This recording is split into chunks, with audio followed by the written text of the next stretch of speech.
Redmond serves as the director of the Wisconsin Office of Sustainability and Clean Energy.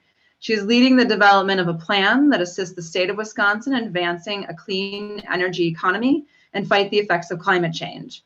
Redmond is working on a comprehensive statewide clean energy plan to actively implement the use of clean energy resources and technology to help the state reach 100% carbon-free electricity by the 2050 goal, building the clean energy workforce and foster innovation.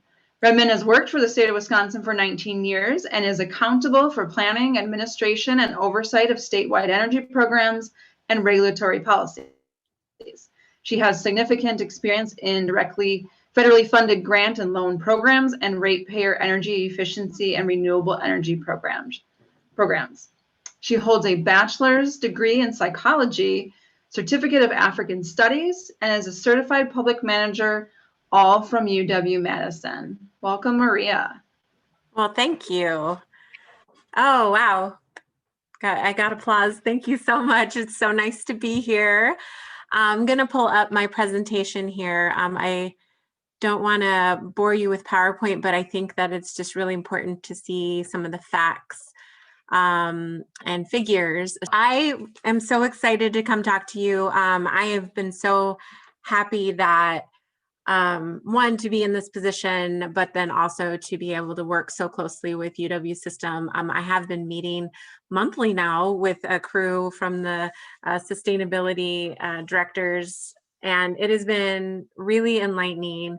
It's really been helpful for me to see where the gaps are and where the areas that we need to work on. And what I'd like to do today is just give you a little bit of a background on myself, one, and where I come from, but then also talk a bit about where we're at and where we want to go and how we think we can get there. But it's really going to be an involved process by a lot of folks. So if my screen, now I have to advance. I'm sorry. Normally I'm pretty technologically savvy. Did it work? Okay. I just need like thumbs up that it's moving and that you can hear me, that I'm not on mute. Okay. Cool. So just a really quick talking about my journey, because I think it's just really helpful to understand where a person comes from and their set of values. And this is really important in the work that I do and having conversations about clean energy and sustainability. And I actually grew up with solar in my life.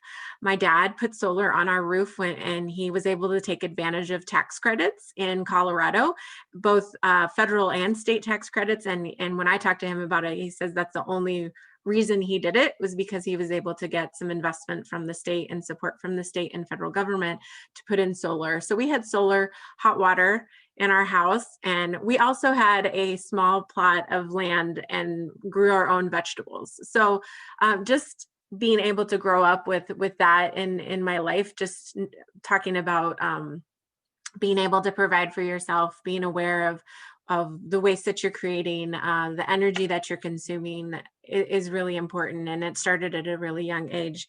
And throughout my life, my dad has been my example of sustainability and also being innovative and a pioneer. He was one of the first people out the gate to purchase a hybrid electric vehicle. I don't know if you remember the ones that look like limes, a Honda, I think it looked like a Honda Insight, and it was kind of a lime color and it looked like a little spaceship. He drove that thing as far as it could go, to the point where when he returned the hybrid electric vehicle back to trade in, to upgrade to the next version years and years later, they put his vehicle on display at the dealership because it was so old but so new, like it was one of the first ones off the line. And so they had it on display in San Francisco at one of the dealerships there, and he was super proud of it. He sent pictures, and just along the way, just having those stories to tell about how just clean energy efficiency and all those things have impacted my life. I didn't realize that would be my path and where I would get to. as you heard, have a degree in psychology and a certificate in African studies. I also studied a lot of biochemistry. I just didn't have the wherewithal to get through and finish up that degree. So I wanted to get out of school. And when I got out of school, I jumped right into state service. I was told by my roommate at the time that that was a really good idea, working for the state. It's a really good job and would take you into the future. And as time moved on, I figured out how to write grants. I figured out how to tell the story of why is this important, and convince people who fund these types of initiatives why it's important, and was able to secure millions of dollars for the state to be able to deploy clean energy, especially and alternative fuels in transportation. And so my focus was really on transportation fuels for a very long time. And then I had the great opportunity when we moved over to the Public Service Commission to be hired as the director of the Office of Energy Innovation there. And many of you are familiar with that office. The Focus on Energy program is embedded in that office as well, the state energy program, and they're the designated state energy office for the state of Wisconsin.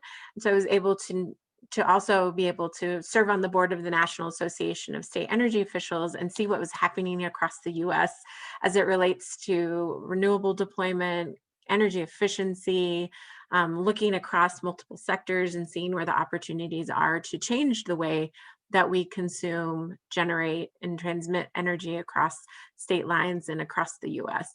So at the end of last year, I was approached by the lieutenant governor and asked if I would be willing to serve as the director of this new Office of Sustainability and Clean Energy.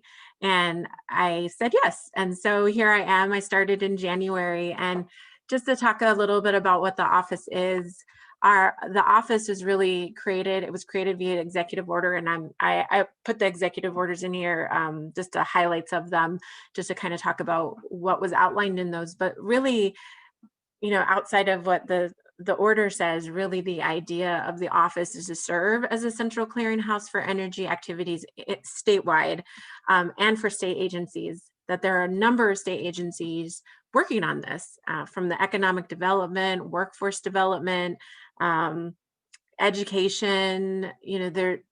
The Public Service Commission works directly with the utilities, has a number of grant programs, has focus on energy, ratepayer benefit program. So there's a lot of activity in the state, and having a central point of view that can also communicate and elevate that work to the governor and lieutenant governor's office, to tell them, like, hey, this is what the state is doing, and this is why it's important, and being able to have that channel of communication. So kind of describing it as like a hub and spoke, like we're the central point in Office of Sustainability and Clean Energy, and we reach out to the agencies. Now, when I say we, I really mean me right now, but ultimately over time, I'd like to have more staff. And so that's something that I'm working on as well, is getting more staff, and looking for the opportunities and getting some position authority so that we can actually become a we. But right now, the we is the collective we, working with all of the agencies, working with the stakeholders on everything sustainability and clean energy in the state.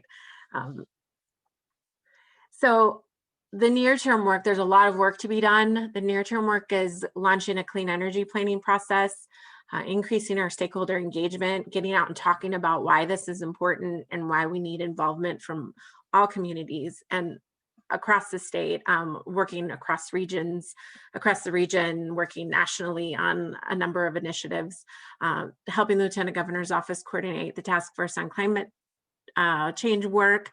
And there's a lot of people ask about the intersection between that work and the work that I'm doing with clean energy planning, and they intersect. Really, there's an energy piece of the climate change work, and that's really what I'm focused on. Because of the circumstances of the pandemic and social unrest and things like that, I think I took on more of a role of helping to move that task force along and make sure that we got to the endpoint and we got recommendations pulled together, and helped facilitate that along. Now I'm jumping into the clean energy planning process, and some of that work that the task force did will inform our clean energy plan. And that's something that the state of Wisconsin actually hasn't had ever, is a comprehensive clean energy plan. So we're in a really exciting time to be able to look at all the great work that's being done and roll that into a plan that we can develop and move forward for the state. So part of that is meeting with agencies and creating baselines, understanding roles and responsibilities, and working collectively to ensure that we're all kind of moving in the same direction from our different perspectives. So many of you are aware of the Governor's Executive Order 38 that created the Office of Sustainability and Clean Energy, but within that, there's also some specific goals, and that's to reach our 100% carbon-free electricity by 2050 goal consumed in the state, look at carbon reduction goals as laid out in the 2015 Paris Climate Accord, which is 21 to 28% carbon reductions based on 2005 levels. Clean energy plan, I just talked about that, and I'll talk about that a little bit more. Clean energy workforce training, innovation research, and business development, and state lead by example. One thing I would like to say, and I should have said at the beginning, is if anybody has any questions, like feel free to interrupt me at any time and ask a question on a specific slide or anything like that. I'm happy to answer questions. Or if you have comments too. If you say wrong, that is wrong. Or right, thumbs up, whatever. I appreciate interaction. It's fine. It's hard to do these via virtual setting, but I'm happy to entertain those thoughts. So that being said, does anybody have any questions, comments, concerns? Maybe you'll elaborate on it later, but the clean energy workforce training kind of caught my eye. Is there anything kind of going on in that area?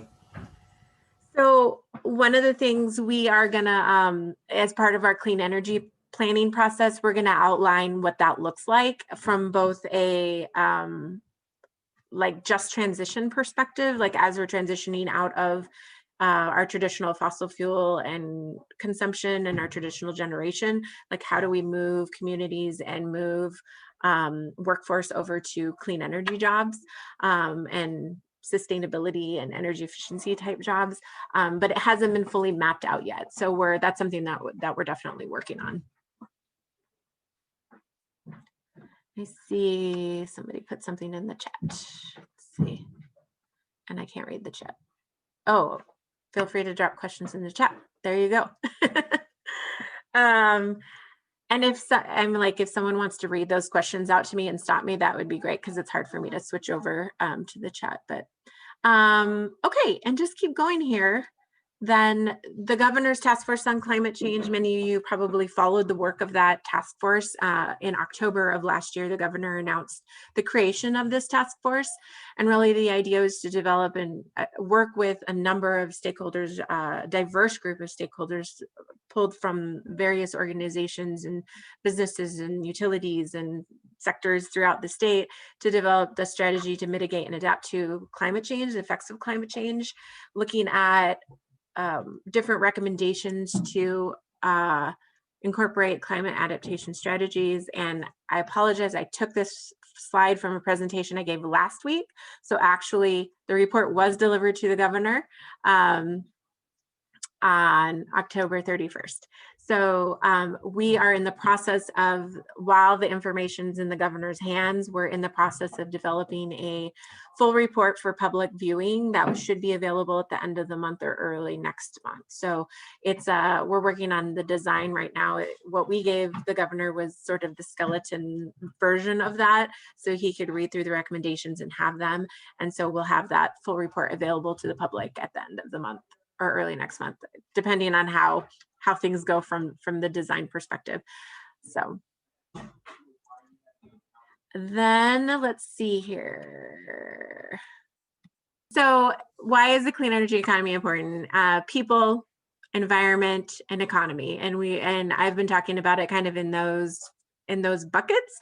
Certainly it affects everybody in some way, shape, or form.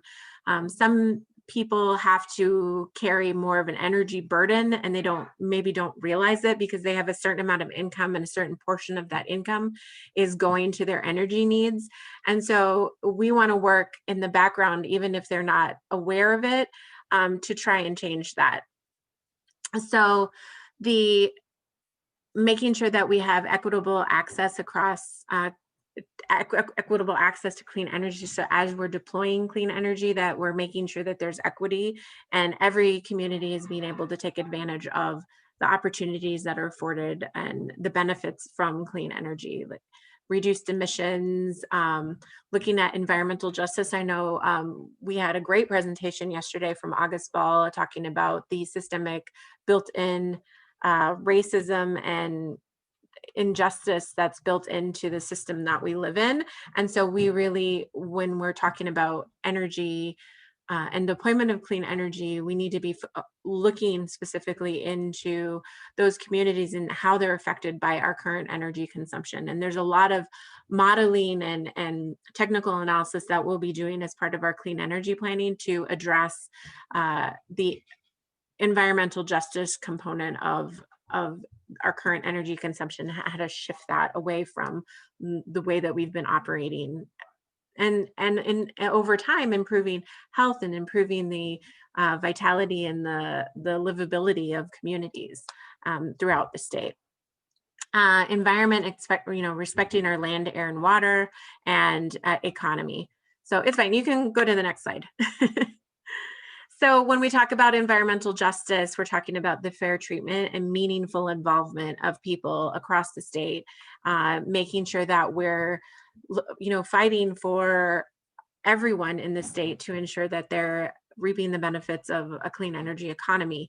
And it doesn't matter, what zip code you live in. This is important, but it kind of does matter what zip code you live in, especially if there are facilities or higher impact of emissions on communities, like you have a highway going through your community and there's a lot of transportation and that you have a lot of emissions coming from vehicles, then we need to focus on those areas and figure out what can we do to improve the emissions outlooks for those communities. For communities that have coal generation, where you're bringing in coal and you're in these generating facilities, what sort of emissions are they realizing, and how is it impacting their community? How can we change that? So one of the things that I want to move from is, like, we've identified that environmental justice is an issue that we need to address across our policies and across our laws and regulations, but we need to get specific to Wisconsin.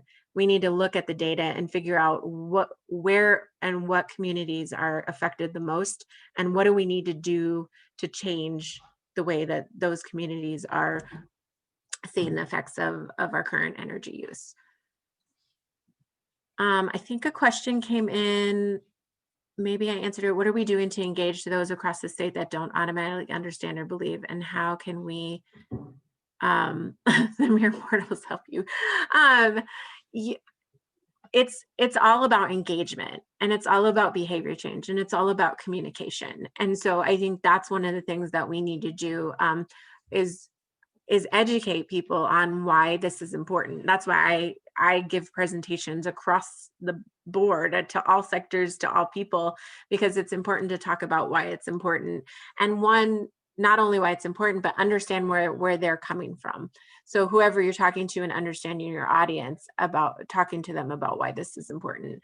So I think the relationship that we're building between the state and the agencies and UW system is, like, we need to sit down and develop a plan and integrate into that plan how we're going to do outreach to communities, and how we're going to do outreach to people who don't necessarily have this in the forefront of their mind, but are most impacted by our current energy use and costs. So I think it's a work in progress. I don't have a direct answer, but I think that, some of the ideas, I sat in on your sessions yesterday, and you just talking about the education via social media, or the communication, virtual communication, when people go to campuses and are walking around campuses, like having placards or whatever it may be, like when people least expect it, like sharing that information with them, because they're in their space and they might not know this. So just looking for the opportunities to share with people information the best that we can. But we have to map that out, and we have to do that collaboratively, so we're not kind of working against each other and the message is cohesive. So just moving along, sorry, I advanced my slide and realized that I don't advance them anymore. So I'm not trying to bore you with a lot of statistics, but I think statistics are super important, and I'm kind of a data geek. So I'm going to run through these slides really quickly, but it's really important to understand the why from an emissions perspective. Department of Natural Resources does a greenhouse gas emission inventory, and it's really helpful to see where our emissions have shifted. And there hasn't been a lot of shifts, as you can see on this these charts, that from 2005 to 2017, we have not seen a ton of a shift. There's a ton of emissions coming from the electricity sector. Transportation's a big one too, but they're going slightly down certain percentage points because the activities that we've seen with the utilities, maybe more efficiency in transportation. No, I have a child here. Go ahead. Nope. Bye. Okay. So I think the areas of concern is if you're looking at agriculture, for example, agriculture emissions went up. So why? What's behind that, and what do we need to do to address that? And so I think industrial processes, while it only went up 1%, it went up, right? And so that's something to think about. Another thing to think about is a transition of our transportation system over to being electrification. So there's potential that our transportation emissions could go down significantly, but that electricity emission generation could go up because you're seeing a shift of emissions from transportation over to electricity. And as we're trying to address 100% carbon-free electricity by 2050, and we're increasing and we're electrifying everything, we need to think about how are we generating electricity. So everything goes hand in hand. And so this is really important to see the makeup of our emissions in the state and which sectors are contributing to that. We're seeing great movement and reductions overall, which is great, but there's some problem areas and we need to address those. Next slide. And then the makeup of our emissions, as you can see, mostly carbon related. So methane, carbon dioxide. So we need to look at where those emissions are coming from and what we can do to help reduce those. Another thing is economy. That's a huge issue. I think Wisconsin is a net importer of energy and a net exporter of dollars. So if you go to the next slide, actually, it's helpful to see our end use energy expenditures actually went up $1 billion over, it looks like over a year, according to the Wisconsin Office of Energy Innovation, who puts together these statistics.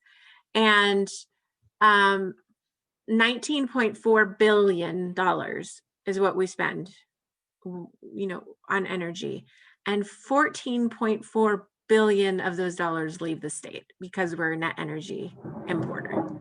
I mean, let that soak in. So we need to do something from an economic perspective to reduce that.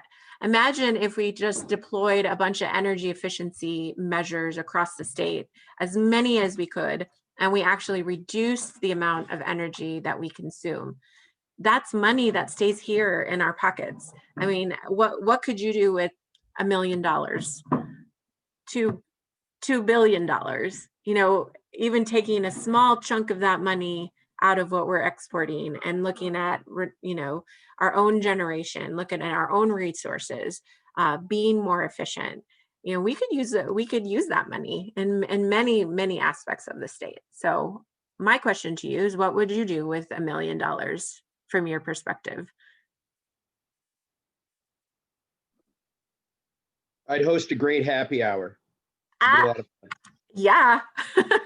with alcohol produced here in Wisconsin, right? Of course, absolutely. I mean, we keep it local. We got all options. Right. Anybody else? I mean, I just want like that number to kind of sink in. Any thoughts? Are you think that's asking a great personally or point, Maria. professionally?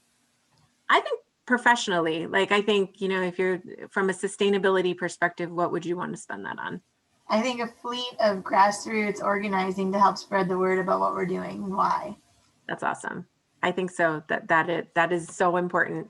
I look at my upbringing, and the reason why it's instilled in me is because I was raised with it, right? I was educated on it. And that's just me as an example, but yeah, I agree, definitely. Anybody else? I'd take that million to make investments to bring the next 3 million back into Wisconsin. Then take Yes. 3 million, make investments to bring the next billion back into Wisconsin. I love it. Yes, absolutely. Absolutely. I would build a bunch of gardens in places that need it. Yeah. Sustainable mass transit targeting rural communities. Yes. I'd like to bring back the CCC to Wisconsin and use it as a scholarship. Love it. I'm taking notes. We're recording this, right? I'm going to build this all into our clean energy plan, right? That's awesome. Someone had a quick question on the ag statistics from the last slide that I showed. Just ag emissions did go up, actually. So the Department of Natural Resources is doing a phase 2 study related to this, and I asked them to dig into the ag emissions and explain from a data perspective as to why those emissions went up. So they actually did go up. Okay, just keep scooting through this. So again, end use energy consumption, we consume a lot of energy, and this is the breakdown of how we consume and what we consume. And this is important because as we start to move forward with clean energy planning and shifting from business as usual over to a new era, I just realized, oh my gosh, I'm having technical difficulties all around. Hold on one second.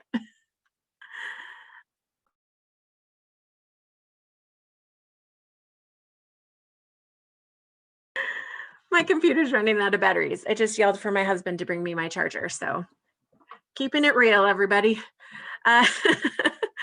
Speaking of energy, I need energy. So the transportation sector, again, industrial, residential, like their transportation is a huge portion of our energy consumption, and we consume a ton of petroleum.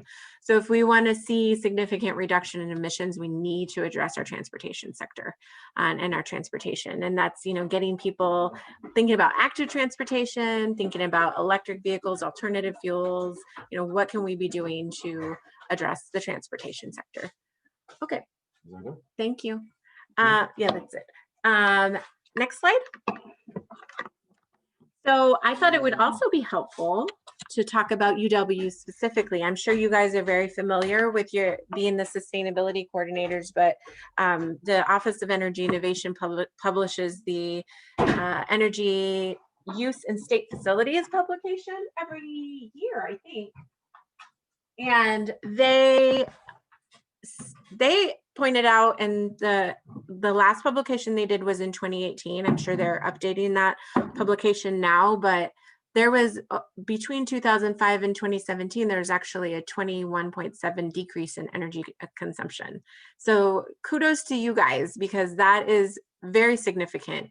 I mean, if we're doing, if we're gonna look at emissions reductions and keeping the money here in Wisconsin and all of those, why is this important?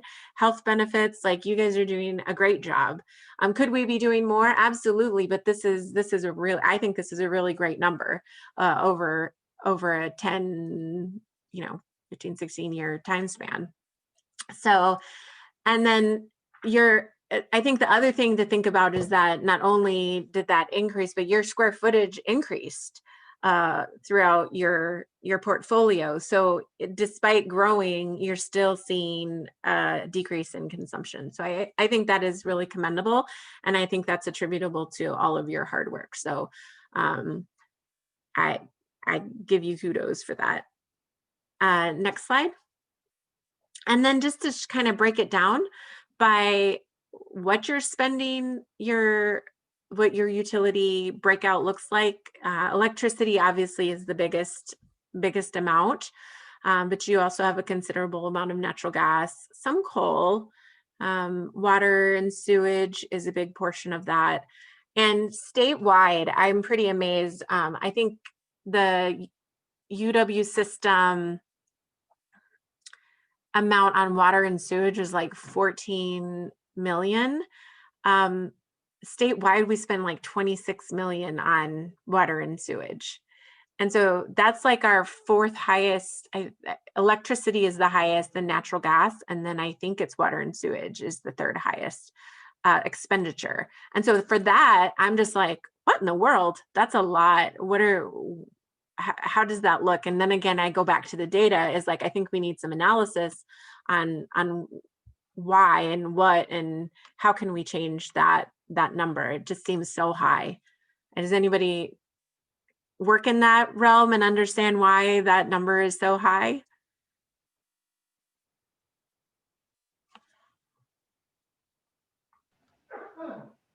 I can just say it's been dug into a little bit in our accounting at UWM. John could probably speak to it even more, but essentially, we're not only paying for the water we use, but then we're paying that exact, we're paying for that amount of water going back into the sewer. And Milwaukee is unique in being a combined sewer system. So stormwater management is handled a little bit differently, but yeah, and water is cheap in Wisconsin, actually. Right.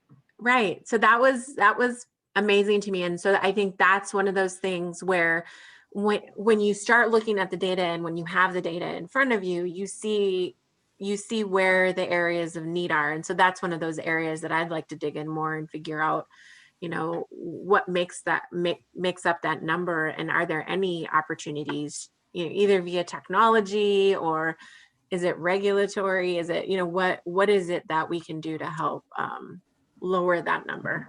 I'll just chime in. I think one of the things that happens in our community is they tag on fees, like fire service fees. So like at the municipal level, geek moment, local government is trying to figure out ways to increase fees because we've been capped on our ability to increase taxes. So I know like in our community, they've tagged some fees onto bills such as water and sewer. So I think that might be part of the reason we see it kind of high, at least in our community. Okay. So is the question, why is it high relative to the other costs or compared to other sectors? Well, I think it's just like generally, why is it high, right? Why are we spending so much on water and sewage, especially with the point that Kate brought up, is that, water is relatively cheap in Wisconsin. And, what can we do to reduce that cost for folks? Yeah, I mean, the only thing that kind of comes to mind is just that we have, on-campus residents, and I'm not sure how that stacks up to other sectors, Yeah, that's a good point. Actually, So you can blame. Oh, go ahead. Oh, you can blame UWM, our School of Freshwater Sciences, which is relative to the sustainability of our Great Lakes, uses 3 times as much water as the rest of our campus, potable water. So for perspective, like our water bill is tremendous because of our School of Freshwater Sciences and the research that's done. Okay, but that seems allowable. Like, I feel like that's okay. Like, at least I know why. Like, that's the why. That makes sense because you are doing research to help have a better environment, right? Like, but then there's the wasteful use, or that kind of thing where, and if they're like the fees and things like that, is there any way around that? Is there anything that we can do? And right now it probably feels like no, but why not look into it? That's what I let's take challenge accepted. Let's figure this out. Sorry, Marie. The only other thing that comes to mind is the chilled water looks like a 0 on here. And I know chilled water is a pretty good percentage of our consumption of water on campus. So I'm not sure how that's being represented. If this is like purchased chilled water versus manufactured, I'm not really understanding why that would be. Right, and the same with Resident. steam. In our campus, I know the steam can create quite a lot of water use sometimes. So it's just the way we heat our buildings through steam that drives up our water use. If there's a Right. leak in the system and our system's super old, Right. that can change So, it. And that 0.7 might be like purchase steam, like our campus has been purchasing steam from off campus. So that this might be outsourced purchase numbers that might okay. be skewing that water number up. Okay. As a Hey, you know, resident- the cost of the commodity itself is probably at a historical low right now. And I'm also wondering if the infrastructure costs, such as the distribution and delivery infrastructure, is also what's inflating these costs here as well. Probably both for, well, in all three categories: electricity, natural gas, and for the water and sewage. Because as you just mentioned, the water is probably the cheapest there in Wisconsin. And it's likely then that the utility infrastructure there could be heavily included into this cost here as well. So either way, though, there's opportunities to obviously reduce the demand costs associated with all three of these categories. Right. And I've learned a lot just sitting here, because again, I'm not in that space. I ask the question, I see the data, and I'm, trying to understand, like, where do we need to explore and analyze and explore opportunities for change. And like, this is the interaction that I enjoy, because I don't look at these bills and I don't understand the full makeup of it. And so I think this is really helpful. And it starts a conversation as to, okay, let's look at utility infrastructure and those costs, and let's look at it system wide and statewide, right? Because this is not just a UW system issue. We're spending $26 million on this. So where are the opportunities for change? Some of the utility costs that also come through in the water category is that stormwater that Kate mentioned. Yeah. In a lot of cases, I don't know how the UW system might be able to negotiate it, but for a resident, you just get stuck with it. If you're able to decouple your stormwater contribution and hold it and infiltrate it on site, you get no credit from the water, on your water bill that you're managing your stormwater on site. But that's as a resident. You might be able to actually do that as a much larger user with a much bigger footprint, to cut your costs by saying, look, hey, we're handling this on site. You don't need to charge us for that. Yeah, we do that with Milwaukee Waterworks. We actually get, I think, around $1,500 in credit every month or every year. It's been a long time since I looked at it, but that's kind of a quiet program that we were able to eke out with the department. Cool. Well, I think we need to continue this conversation. I mean, I think let's add it to our discussion and keep it going. I still have more stuff to cover on my presentation, but I appreciate this. I think this is great. And I think, one of the things that we're talking about here is, the problem and the issues, and the sort of moving into what are the solutions and what does Wisconsin have? So as we start identifying you see the data, we see the problem areas, we understand the whys as to what makes up the issue, and what are the core base of issue. I'm not framing this up right, but basically you see the data, you see where the issue is, you understand what the issue is and what it's made up of, and then what are the solutions and what do we start moving towards? And so, what is unique to Wisconsin? That's what I always come back to is okay, we were talking about water specifically, and that's, maybe it's the regulatory function of how we regulate water utilities. And maybe that's unique to Wisconsin, and that we need to address that. Maybe it's, there could be so many different things. I'm going to put that aside and jump to, energy, transmission of energy, generation of energy. If we're really going to tackle this 100% carbon-free electricity goal, we need to look at what we're good at here in the state. We're good at technology and innovation, right? Developing technology, being innovative, but we need to figure out how to deploy. We have aging infrastructure, and how do we increase, transmission or be more efficient in transmission? How do we take on new distributed energy resources in our current grid structure? So advanced grid efforts and the things that we're working on from both the utility perspective as well as advocates and universities, and being innovative is going to be important. And syncing all that work up is just as important to ensure, again, that we're on a common path forward. A lot of groups are looking at energy storage, waste to fuels. We have opportunities for biofuels here in Wisconsin. We have a ton of biomass. So what is like the most efficient, least carbon intensive way to get our biomass to a biofuel and use it in our transportation system? Again, huge energy consumer. Also, we're not producing any of our fossil fuels for transportation here in the state. So again, all that money leaves the state. I think it's around $9 million for transportation fuels. So how can we be more efficient? How can we look to our own fuel sources in transportation? Again, too, affordability and equity is a priority, ensuring that anything that we deploy doesn't create more of an energy burden on communities that have already experienced a disproportionate burden over time. And so we just want to make sure that we're paying attention to that, but then also providing reliability as well. So, the utilities often will say that, and a number of people will say that the solar and wind are not consistent, so you need to have reliability.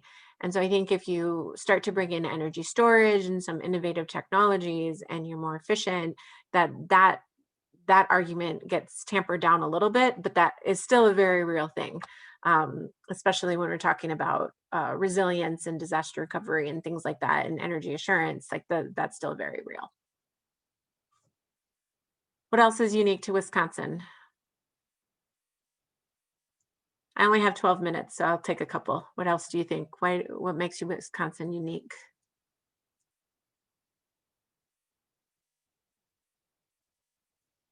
These are my ideas of but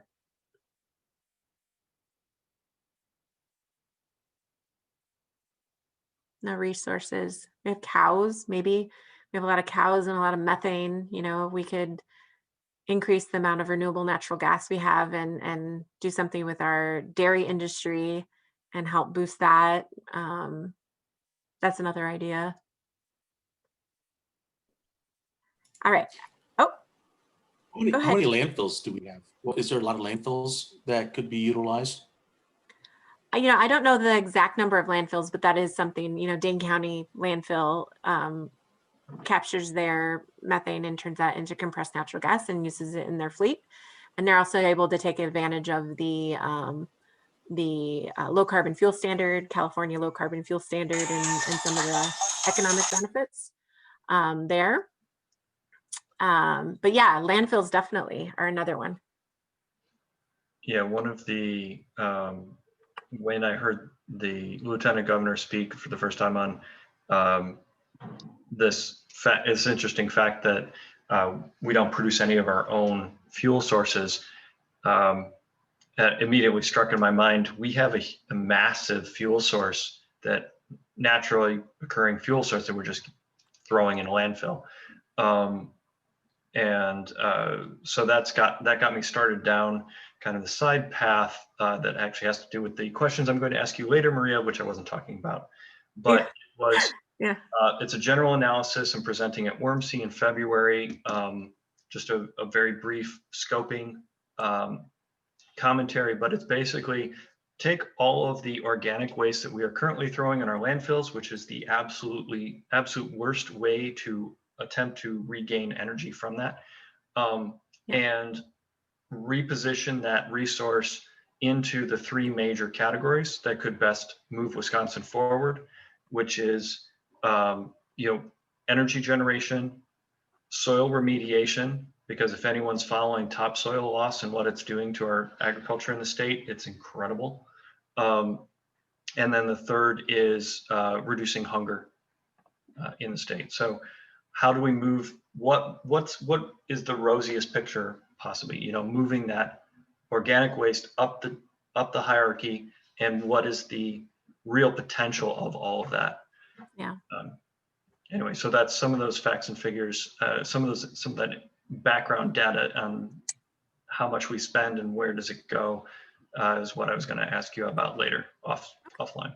Yeah, absolutely. So Absolutely. And yeah, I will throw out that too at the end of my presentation. I have my contact information, so definitely feel free to reach out. I have a few more slides I want to get through, but again, I'm happy to share, have off side discussions. That's a-okay. But just kind of keep going through this. The next slide is about influencing factors. And so again, we're not operating in a silo and you know, in this box that isn't affected by influencing factors. And so I put a lot of the things that, you know, we need to keep in mind as it relates to the work that we do. You know, when we're looking at certain commodities, those markets change frequently. Cost effectiveness, return on investment. Some people don't want to jump into renewables because they feel like there's an investment up front and there's not a great return on investment. They need it to be within a certain time frame. With the cost of renewables going down considerably, that argument is going down as well. Like, you're seeing a lot more deployment of renewables. Weather, customer role, resilience. I throw others in here. If you have others you can think of, happy to entertain those. But just to keep moving on, because I don't want to get into your time frame here, but some of the solutions and some of the work I wanted to jump into, some of the things that I'm specifically going to be working on in the next few months. One is creating an agency roadmap and positioning the state as a leader in addressing not only the deployment of clean energy and sustainability efforts, but addressing our 100% carbon-free electricity goal through a number of different initiatives. And what I'd like to do is create agency baselines. As you can see, some of those baselines are already created through like the Energy Use in State Facilities book, a report, as well as we have some data on fleet. But what I'm trying to do is basically create a package so people can see it all in one place and be able to tell the story of how the state is doing, like where we started and where are we going and what are our goals. Because, you know, some goals are defined by statute, some aren't, some are defined by executive order. What we want to do is kind of capture it, you know, compartmentalize it to a point where we can see everything and then tell the story and do that outreach to people. Like, look, the state is telling you that you need to move over to clean energy or you need to be more energy efficient. But if we're not doing that ourselves, then we're kind of being hypocritical. So let's work on it internally and really make a concerted effort. Look at our fleet, look at energy, water, waste, how we're procuring goods, embedded carbon in goods, look at our overall greenhouse gas emissions across all of these areas and show how we're progressing and how we're helping to improve the outlook here in the state. Next slide. Also developing a clean energy plan. So the nice thing is that we're not starting from scratch. I throw this up here if you guys want to take a look at it. We are actually starting our clean energy planning process, our statewide clean energy planning process based on the Great Plains Institute work already done in electricity transportation, and they're also finishing up their building sector. So if you want to get a snapshot of what our clean energy plan will look like to start, this is what we're basing it off of this work. And then what we'll be doing is setting up teams and groups that will get together, and I'm starting to actually write up the clean energy plan, and what we'll get is feedback on the clean energy plan and you know, what are we missing? What do we need analysis on?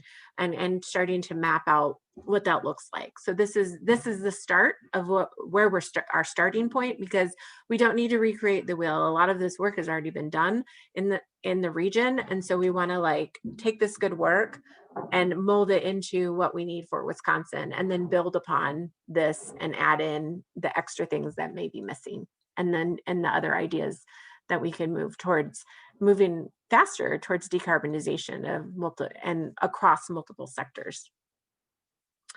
And then just the clean energy plan itself, again, is developing this list of key strategies that align, like I said, with other initiatives that are going on, and looking at all of these sectors, and then building in the environmental justice and equity across all sectors. So that will be an umbrella over everything that we do to ensure that, one, we're addressing frontline communities and low-income communities and communities that have been disproportionately impacted by our current energy use, and then transitioning those communities, and looking at just transition. So if we pull a coal facility, or we shut down a coal facility early, that we're looking at the rates that ratepayers are paying as it relates to stranded assets.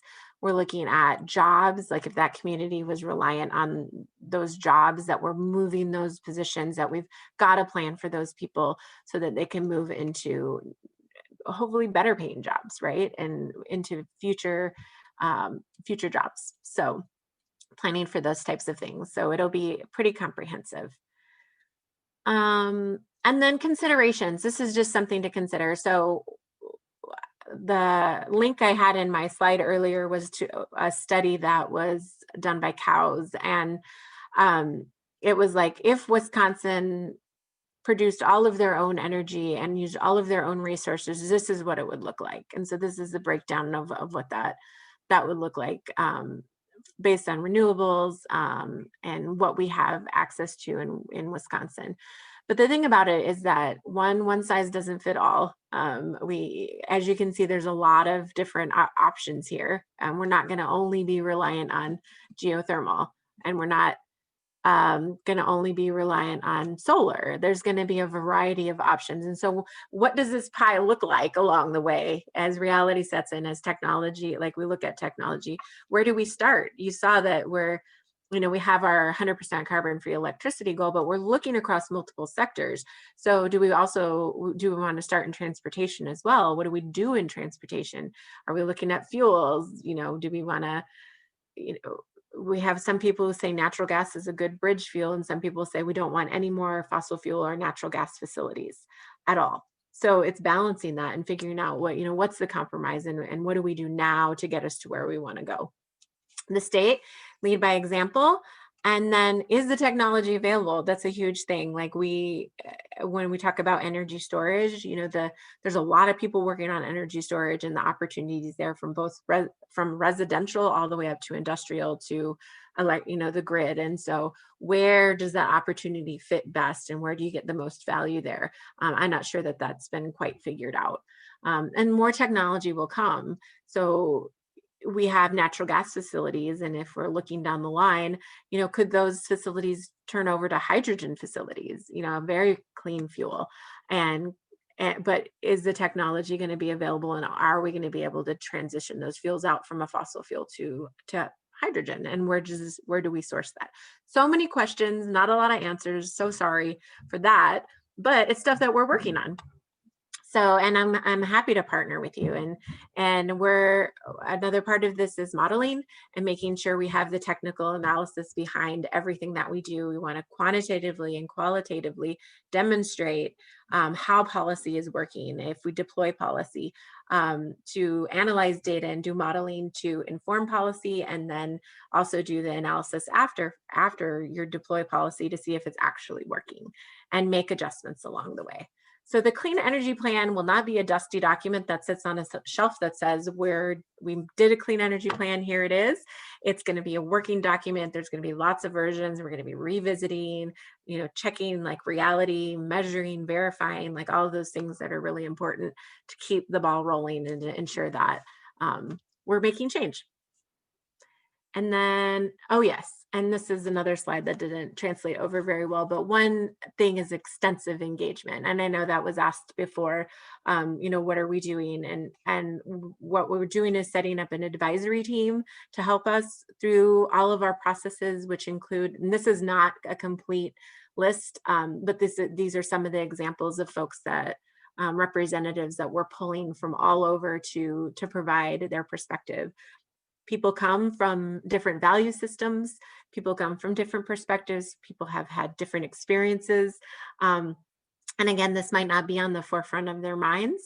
And we want to bring it to the forefront and say, you have a role to play in this effort, and we want to hear your voice. And so this is a list. I think the only one you don't see, I